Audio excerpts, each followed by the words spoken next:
तुमने जंगली जानवरों को लोगों पर हमला करते तो देखा होगा, लेकिन हमारी आज की कहानी में इसका एकदम उल्टा है। कहानी की शुरुआत होती है एक जू से, जहां कुछ शिकारियों ने घुसकर एक शेर का बच्चा चुरा लिया। उस बच्चे को पिंजरे में कैद करके एक हवाई जहाज में ले जाया जा रहा था। इसके बाद हम एक 25 साल की लड़की एल्मा को देखते हैं, जो पियानिस्ट बनना चाहती है। उसे जानवर भी बहुत पसंद थे। एक दिन वो एक आइलैंड पर घूमने जा रही थी। असल में ये आइलैंड उसके दादा का था। उसके दादा ने उसे कई साल पहले गोद लिया था और अब उनकी मौत के बाद ये आइलैंड एल्मा को विरासत में मिला है। आइलैंड पर अंकल जो ने उसका स्वागत किया। वहाँ पर एक बहुत सुंदर सा घर था। उसने फैसला किया कि वो आज की रात इसी आइलैंड पर गुजारेगी। रात के समय अपने दादा की वीडियोस देखकर एल्मा का दिल भर आया। एक वीडियो में उसके दादा ने बताया कि स्नो नाम की एक मादा भेड़िया कुछ साल पहले न जाने कहां से इस आइलैंड पर आ गई थी और समय के साथ उन दोनों में गहरी दोस्ती हो गई। दादा ने एल्मा से कहा कि वो भी स्नो को ढूंढकर उससे दोस्ती कर ले। उस रात शेर के बच्चे वाला प्लेन बेहद खराब मौसम की वजह से उसी आइलैंड पर क्रैश हो गया। क्रैश की आवाज सुनकर एल्मा डर गई और उसने बाहर जाकर देखा, लेकिन वो आइलैंड बहुत बड़ा था तो उसे कुछ नहीं मिला। अगली सुबह चार्ल्स और एली नाम के दो नौजवान वहां आए। उन्होंने स्नो को कैद करने के लिए जाल बिछा दिया। असल में वो भेड़ियों के पार्क के मालिक थे और उसके लिए स्नो को पकड़कर ले जाना चाहते थे। कुछ देर बाद स्नो जाल में फंस गई, लेकिन अपनी सूझबूझ से चार्ल्स और एली के आने से पहले ही वो जाल काटकर भाग निकली। फिर वो तैरकर आइलैंड की दूसरी ओर जा पहुंची, जहां उसकी मुलाकात एल्मा से हुई। पहले तो एल्मा घबरा रही थी, लेकिन फिर उसने अपने दादा की बात याद की और स्नो को पुचकारने लगी। कुछ देर बाद एल्मा प्लेन क्रैश की जगह पर पहुंची। खुशकिस्मती से शेर के बच्चे को कोई चोट नहीं पहुंची थी। वो एक पक्षी के घोंसले में गिर गया था, लेकिन पक्षी ने उसे नीचे धक्का दे दिया और इसके बाद वो सीधा जाकर एल्मा की गोद में गिरा। एल्मा भी उसे अपने साथ घर ले आई। उसी वक्त स्नो भी अपने छोटे बच्चे के साथ घर में आ गई। घर में 3 प्यारे जानवर देखकर एल्मा बहुत खुश थी। उसने तुरंत अंकल जो को बुलाया, लेकिन उन्होंने एल्मा से कहा कि इन खतरनाक जानवरों को घर में रखना ठीक नहीं है, तुम्हें इन्हें जू वालों को दे देना चाहिए। अंकल ने ये भी बताया कि शेर के बच्चे को ढूंढते हुए जू के कर्मचारी वहाँ जरूर आएंगे, और हुआ भी बिल्कुल वैसा ही। अगले दिन एनिमल कंट्रोल वाले वहाँ पहुँच गए। वो जानती थी कि जू वाले कितने बेरहम होते हैं, इसलिए उसने फैसला किया कि वो उन्हें जानवरों के बारे में कुछ नहीं बताएगी। उसने झूठ कह दिया कि उसने किसी शेर के बच्चे को नहीं देखा। घर लौटकर उसने देखा कि स्नो अपने बच्चे के साथ साथ शेर के बच्चे को भी दूध पिला रही थी। उसे बेहद खुशी हुई, क्योंकि अब स्नो दोनों बच्चों का ख्याल रख रही थी। जैसे जैसे दिन बीतते गए, दोनों बच्चों में दोस्ती बढ़ती रही। एल्मा ने भेड़िए के बच्चे का नाम जैक रखा और शेर के बच्चे का नाम ड्रीमर। उधर अंकल जो को चिंता थी कि ये जंगली जानवर एल्मा को कोई नुकसान न पहुंचा दें। लेकिन इसी तरह कुछ महीने गुजर गए और अब दोनों बच्चे थोड़े बड़े हो चुके थे। एल्मा उन्हें आइलैंड पर घुमाने ले जाती और अपने दादा की मनपसंद जगह पर उनके साथ खेलती भी थी। बदकिस्मती से एक दिन जब एल्मा पियानो के एक ऑडिशन के लिए गई थी, तो पीछे से वो भेड़िए के पार्क वाले आइलैंड पर घुस गए। इस बार वो स्नो को कैद करके अपने साथ ले ही गए। उधर एल्मा का सिलेक्शन भी हो गया और वो बेहद खुश थी। लेकिन जब वो घर लौटी तो उसके होश उड़ गए। उसके घर का सारा सामान बिखरा हुआ था,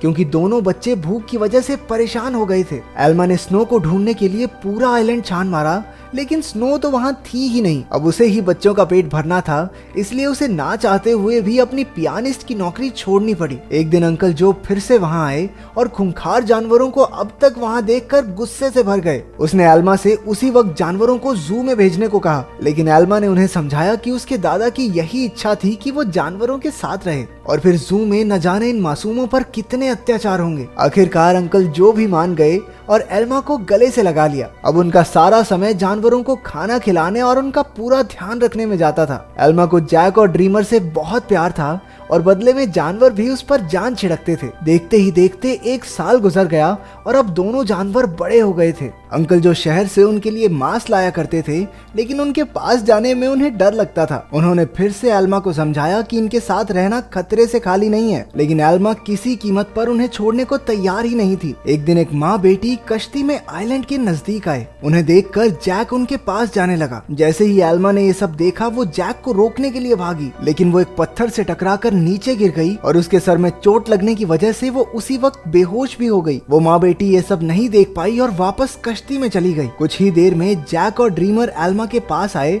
और उसे उठाने की बहुत सी कोशिशें की, लेकिन कोई फायदा नहीं हुआ। वो कई घंटों तक जोर जोर से आवाजें लगाकर मदद के लिए पुकारते रहे, लेकिन कोई नहीं आया। जल्द ही रात हो गई और दोनों जानवर एल्मा से सटकर बैठ गए। उन्होंने पूरी रात जागकर एल्मा को गर्माहट दी। अगली सुबह अंकल जो ने एल्मा को कई बार कॉल की, लेकिन कोई जवाब न मिलने पर वो समझ गए कि कुछ तो गड़बड़ जरूर है। वो तुरंत आइलैंड पर पहुंचे। उन्हें लगा कि जरूर इन जंगली जानवरों ने एल्मा पर हमला कर दिया होगा, इसलिए उन्होंने एनिमल कंट्रोल वालों को कॉल कर दिया। लेकिन जब उन्हें एल्मा बेहोश मिली और जानवरों को उसकी रक्षा करते देखा तो उन्हें अपनी इस हरकत पर बहुत पछतावा हुआ। इसके बाद जब एल्मा को हॉस्पिटल ले जाया गया तो डॉक्टर ने उन्हें बताया कि अगर जैक और ड्रीमर ने उसे गर्माहट न दी होती तो शायद वो आज जिंदा न होती। उधर एनिमल कंट्रोल वालों ने जैक को पकड़कर इलाई और चार्ल्स को सौंप दिया। उन्हें एहसास हो गया कि जैक तो स्नो का ही बच्चा है। वहीं ड्रीमर को एलन नाम के एक आदमी को बेच दिया गया जो एक जू चलाता था। एलन बहुत बेरहम आदमी था जो अक्सर अपने जानवरों को पीटा करता था, लेकिन अपने बाप से बिल्कुल उल्टा उसका बेटा रैफा बहुत नरम दिल का था। जल्द ही उसकी दोस्ती ड्रीमर से हो गई, लेकिन कुछ ही दिनों में बेचारे ड्रीमर को कई नशीली दवाइयां देकर सर्कस में करतब करने के लिए मजबूर किया जाता। ड्रीमर ने अब तक की अपनी जिंदगी मजे से आइलैंड पर गुजारी थी, लेकिन इन बेरहम लोगों ने उस पर काफी बुरा असर डाला। इसलिए राफा अक्सर उसके पास उसे शांत करने जाया करता। उधर हॉस्पिटल में एल्मा ने होश में आते ही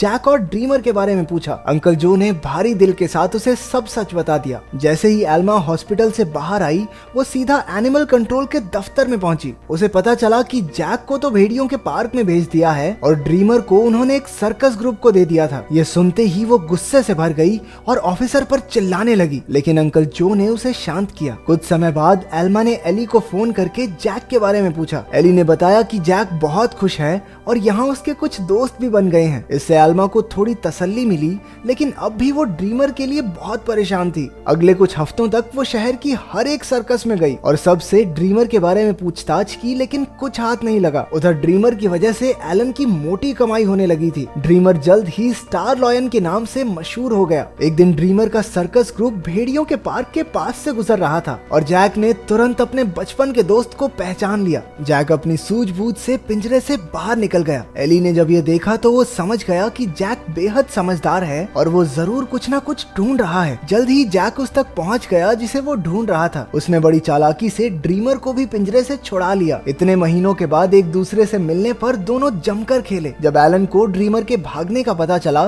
तो उसने गुस्से में बेहोश करने वाली बंदूक निकाल ली। उसके बेटे रैफा ने उसे रोकने की बहुत कोशिश की, लेकिन लालची एलन ने उसकी एक ना सुनी। हार कर रैफा भी ड्रीमर को ढूंढने एलन के साथ चल पड़ा। एलन ने एली को भी ड्रीमर के बारे में बताया। अब वो समझ गए थे कि जैक और ड्रीमर दोनों साथ ही हैं। इसी वजह से पूरे शहर में हाई अलर्ट जारी कर दिया गया। उस शाम एली ने एल्मा को सब कुछ बताया और कहा कि एनिमल कंट्रोल वाले दोनों जानवरों के पीछे पड़े हैं। ये सुनकर एल्मा घबरा गई, लेकिन एली ने बताया कि उन्होंने जैक के शरीर में एक ट्रैकर फिट किया था। जैक और ड्रीमर की आखिरी लोकेशन एक जंगल के आसपास थी। अब एल्मा और एली ने मिलकर जानवरों को ढूंढने का फैसला किया। उधर दोनों जानवर शहर में खुलेआम घूम रहे थे, इसलिए पुलिस ने शूट एट साइट के ऑर्डर्स दे दिए। बाद में दोनों जानवर फिर से जंगल में पहुंच गए, जहां एलन और रफा ने उन्हें देख लिया। लालची एलन ने ड्रीमर पर अपनी ट्रैंकुलाइजर गन से हमला कर दिया, लेकिन उसी वक्त जैक बीच में आ गया और अपने दोस्त के बदले खुद गोली का शिकार हो गया। बेचारा जैक तो उसी वक्त बेहोश हो गया, जबकि ड्रीमर को वहां से भागने का मौका मिल गया। उसके भाग जाने के बाद रफा ने तुरंत जैक का ट्रैकर हटाकर उसे एक दवाई दे दी, जिससे बेहोशी की गोली का असर खत्म हो जाए। कुछ देर बाद बाप बेटा एक बार में पहुंचे और एली और एल्मा भी एक ट्रैकर के जरिए उन तक पहुंच गए। एलन ने उनसे कहा कि उसके पास कोई ट्रैकर वगैरह नहीं है और उन्हें बाहर भेज दिया, लेकिन समझदार रैफा ने बाथरूम का बहाना बनाकर एली और एल्मा को सब सच बता दिया। वो उन्हें जंगल में ले गया, जहां आखिरकार उन्हें ड्रीमर मिल गया। इसके बाद ड्रीमर उन्हें एक झोपड़ी में ले गया, जहां जैक आराम कर रहा था। खुशकिस्मती से उसे सही टाइम पर होश आ गया था, लेकिन तभी उन्हें पुलिस के आने का शक हुआ तो एल्मा ने दोनों जानवरों को खुफिया रास्ते से भगा दिया। अब आइलैंड तक पहुंचने के लिए उन्हें सिर्फ एक नदी पार करनी थी। पुलिस से बचने का एक यही रास्ता था, लेकिन वहाँ कोई कश्ती नहीं थी, इसलिए सबको तैरकर ही जाना होगा। जैक तो उसी वक्त फुर्ती से नदी में तैरने लगा, लेकिन ड्रीमर पानी से डरता था। एल्मा ने उसे हिम्मत देने की बहुत कोशिश की, लेकिन ड्रीमर वापस जंगल की ओर मुड़ गया। जैसे ही जैक और एल्मा तैर रहे थे, उन्हें बंदूक चलने की आवाज सुनाई दी। इसका मतलब ये था कि ड्रीमर अब इस दुनिया में नहीं रहा। आइलैंड पर पहुंचकर एल्मा फूट फूट कर रोने लगी, लेकिन ड्रीमर अचानक उसके सामने आ गया। असल में वो जंगल में पुलिस वालों को भटकाने के लिए गया था। उसे जिंदा देखकर सभी खुशी से झूम उठे। आखिर एल्मा ने जैक और ड्रीमर के लौटने की खुशी में पार्टी में पियानो बजाया। अब उनका परिवार पूरा हो गया था। अंत में एल्मा ने सबको अपने प्यारे जानवरों की कहानी बताई, जिससे सभी लोगों के दिल भर आए और वो तीनों खुशी खुशी फिर से एक साथ रहने लगे। तो तुम्हारा फेवरेट जंगली जानवर कौन सा है और क्या तुम उसे पालना चाहते हो? कमेंट्स में जरूर बताना। मिलते हैं अगली वीडियो में।